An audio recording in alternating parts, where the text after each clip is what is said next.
Gen Z's revolt in Nepal, why India will not witness a similar upheaval.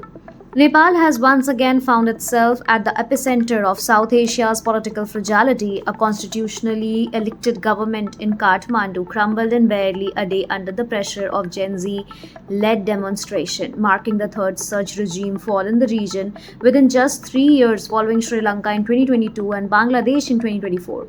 The spectacle has sparked intense debate across borders, with whispers, particularly within India's polarized political discourse, of whether such a dramatic collapse could ever play out in the world's largest democracy.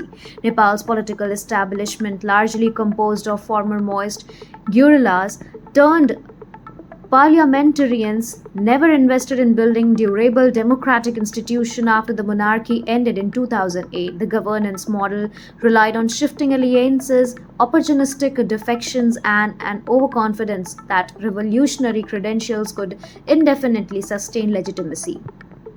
But when a generation of delusioned youth, tech savvy, mobilized, and impatient rose in protest, the leadership had no tools of negotiation, no reservoir of public trust, and no institutional safety nets to rely on. Instead of engagement, the state fell back on force, further alienating the protesters.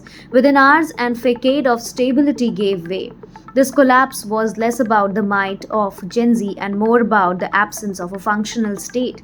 Law and order, the cornerstone of any governance system, was missing.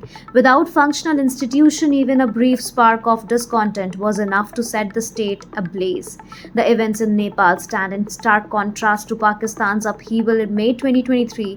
Imran Khan's supporters stormed military compounds, ransacked symbols of authority, and openly challenged the establishment. Yet within 48 hours, the uprising was crushed. Khan landed in jail, hundreds of protesters faced military courts, and the coalition government, however fragile, remained intact. Why? Because Pakistan, despite its democratic deficits, retained the machinery of a functional state, disciplined armed forces, a no nonsense law and order system, and an establishment determined to survive.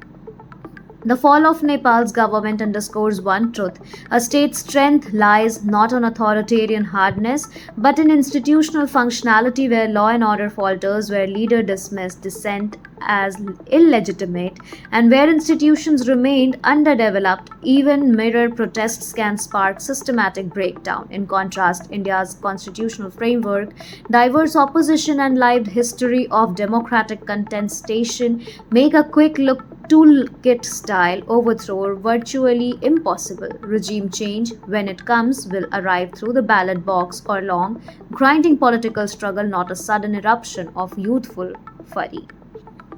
Thank you so much for watching this video. Don't forget to like, comment, share, and subscribe.